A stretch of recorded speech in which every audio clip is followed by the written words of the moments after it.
All right, so today we are going to cover administering contracts.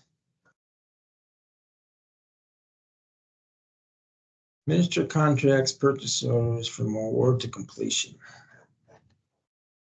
All right, so here's some administration concepts from ISM. 2 actions for purchasing: negotiating and signing the contract, which includes pricing and T's and C's, and administering the contract through to completion, ensuring that the organization receives full value. Includes the following objectives: ensure that the buyer's company fulfills its obligations along with the supplier's company, protect the buyer's company interests by resolution of problems, determine whether any increased costs should be borne depending on how we change the design or whatever, and take all administrative actions necessary to document it.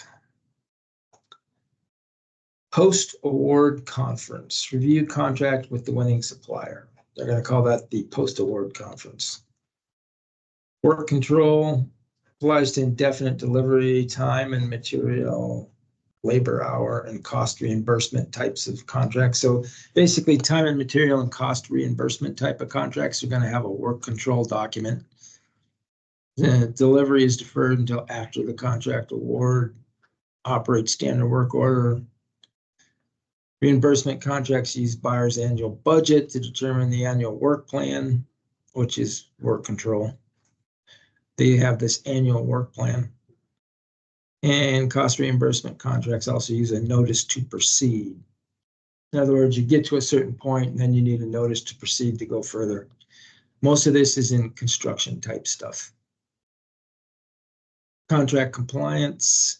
Primary job of purchasing may be assigned to other departments if the contract is highly technical. So if you're the IT buyer, contract compliance, you're probably not going to do. You're going to have somebody in IT do contract compliance and tell you if they're not compliant. Financial responsibility under labor hour, time and material, cost reimbursement contracts, the buyer must monitor and guide the supplier's effort most closely, because these are kind of open-ended costs. There's no incentive for them to hold costs down. Approving systems need to determine organizationally who has responsibility and what the procedure will be.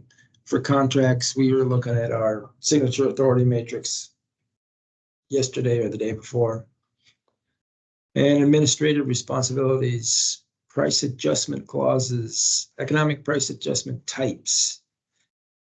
So this is raw material adjustments.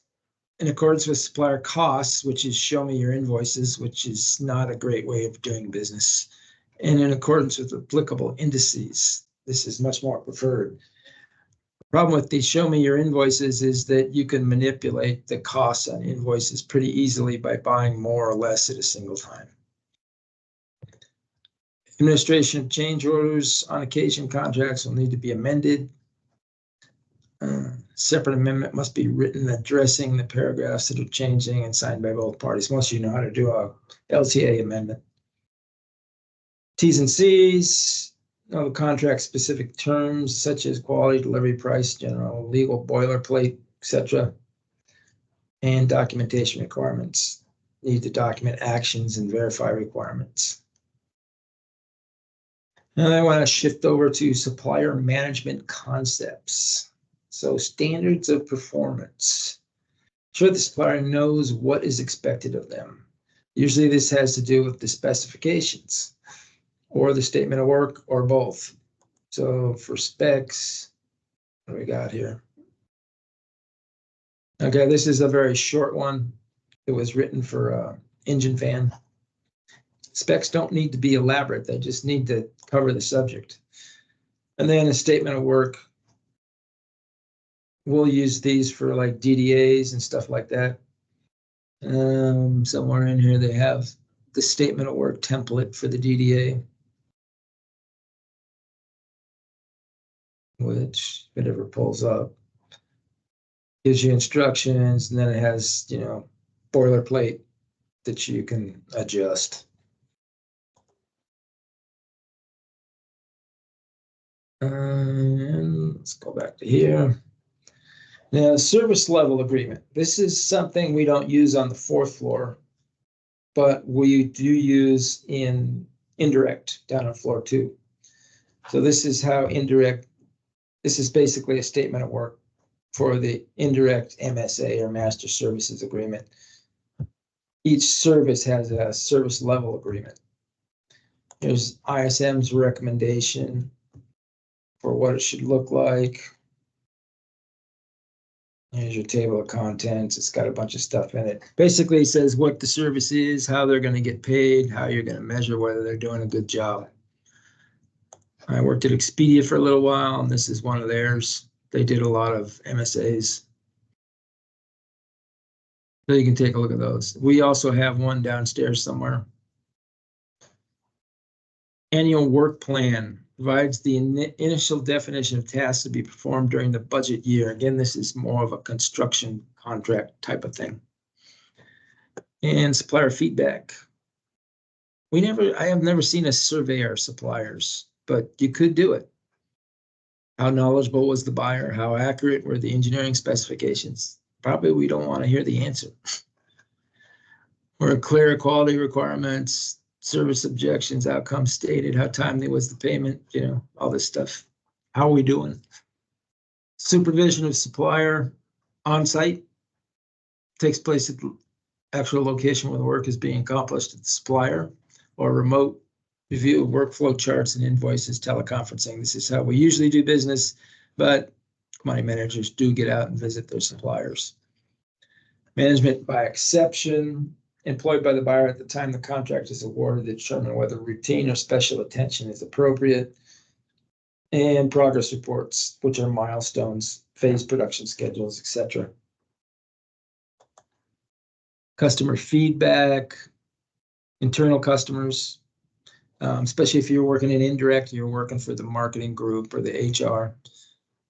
How are you doing? External customers, suppliers, in-plant materials guys are the guys doing the work actually. And annual supplier performance letters tells the supplier how they did in the last year in reference to their contract. So this is a good idea for your major suppliers. You're not going to have the bandwidth to do all of them. But it looks something like this. This is one I used to do when we were in powertrain. And basically the director would write this thing up. He would give me a template every year, and then I would just adjust it based on the supplier. And then we would put, their CMP achievements. And then if they came up with the same thing next year, I could just say, no, we already gave you credit for that one. So in-plant refers to supplier locating its manufacturing process at the buyer's location. Could be in the same building or a building across the street. And change orders.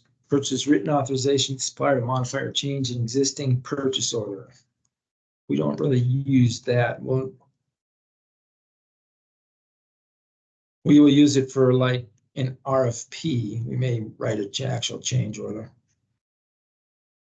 And then there's conflict or dispute resolution.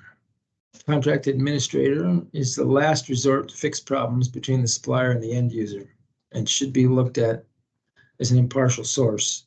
So where 4th floor OE gets involved in this is usually on-time delivery or quality. Indirect gets involved in much more, with a lot more aspects of the contract. So breach, a failure to perform any obligation included in the contract terms without a legitimate legal excuse, meaning force majeure kind of thing. There can be single breaches occurring at a single point in time or continuing breaches. Remedies are awarded are designed to place the injured party in the position they would have been if not for the breach.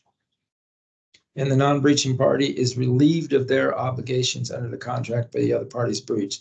So if my supplier breaches our contract, I am relieved of any other obligation in the contract, with the exception of some clauses that will persist, such as confidentiality and and things like indemnity and some other legal concepts. So a breach can be as small as not shipping on time. That's a minor breach of the contract if they're late with any of their shipments. What you're really concerned about is major breaches.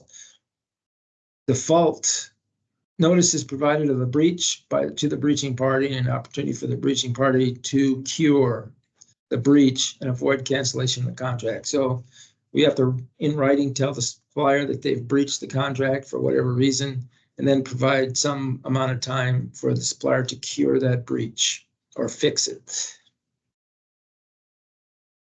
So curing breach, the supplier is given a period to correct the contract non-performance and come into compliance. Failure to perform. If the supplier fails to perform, the remedy should place the buyer in the position it would have been in if the supplier had performed. This is known legally as restitution. And partial performance, so they ship partials and not on time. Supplier will have to cover the costs incurred by the buyer to complete the performance of the contract. So the extra freight the supplier would have to cover.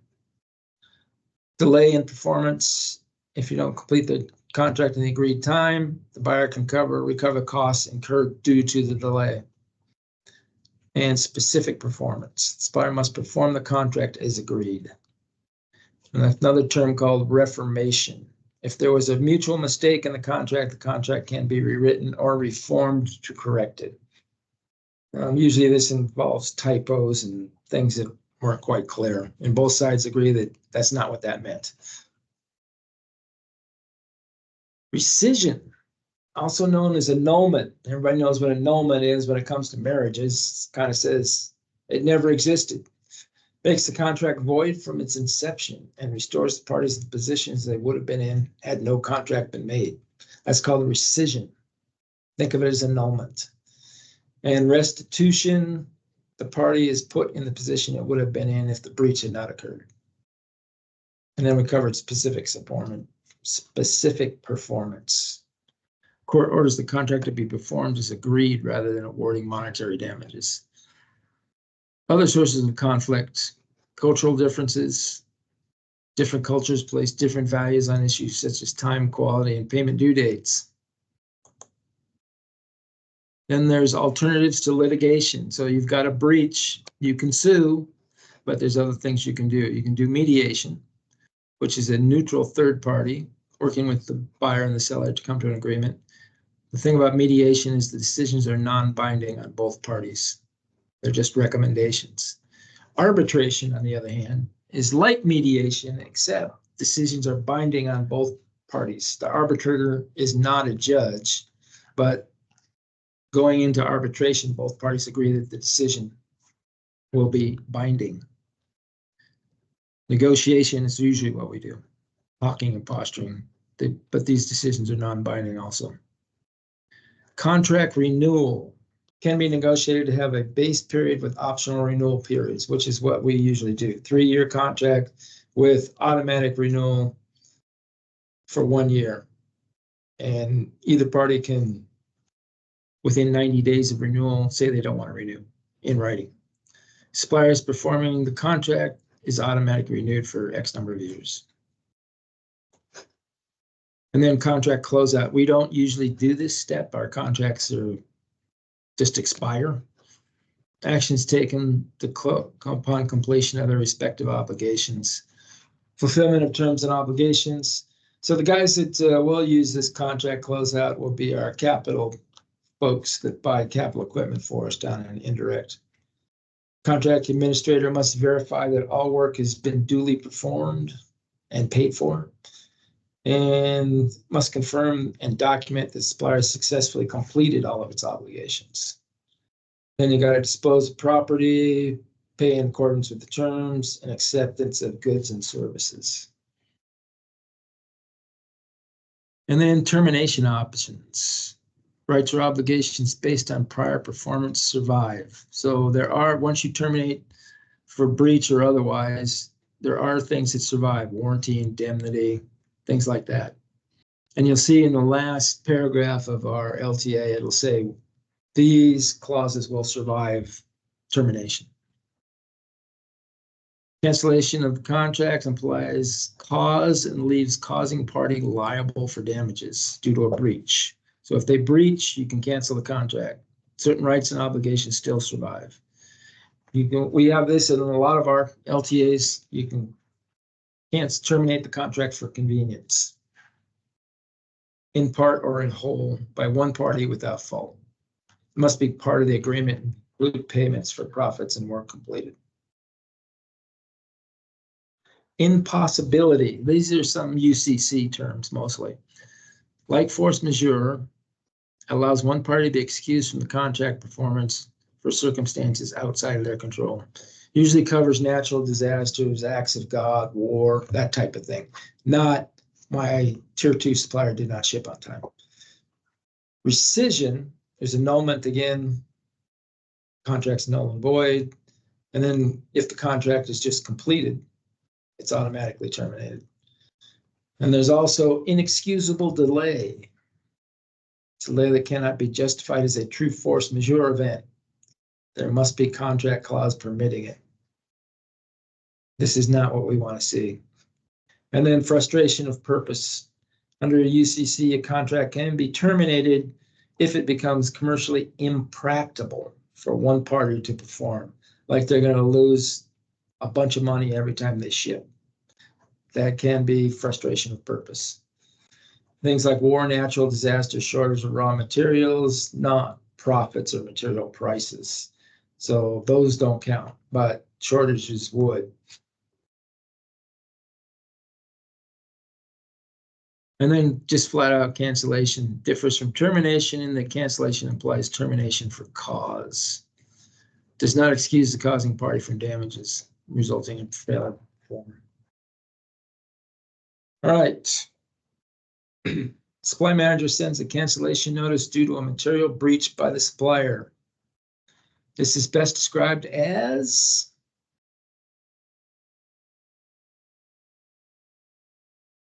supplier is breached.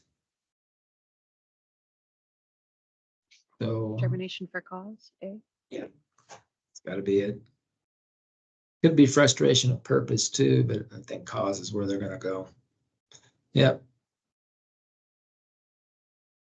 Termination frustrating due to an event that leads to commercially impractical. Okay. And then the next one, a supply manager is negotiating a contract with a supplier who will be supplying a critical product with multiple development and product production milestones. Which of the following would be the most effective method for the supply manager to ensure that the product is completed and delivered according to schedule?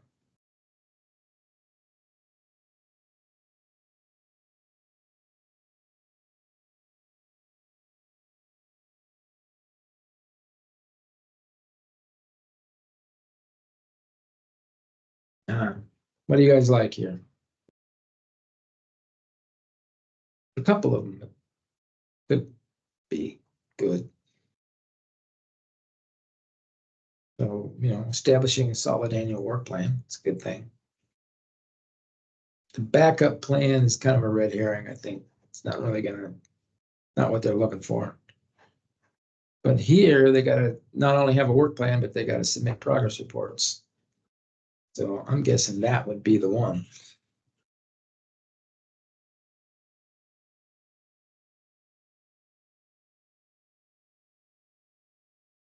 Indeed it is. All right, there's 5 questions out there. You guys go get on them, and we will go over answers at 2:25 unless everybody finishes earlier. Raise your hand.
All right, let's go over some answers here.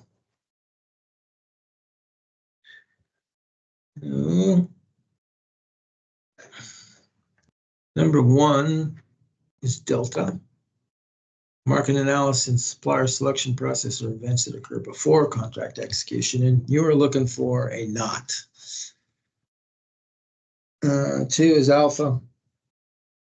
Risk monitoring is part of ongoing performance measurement during a contract. 3 is Charlie.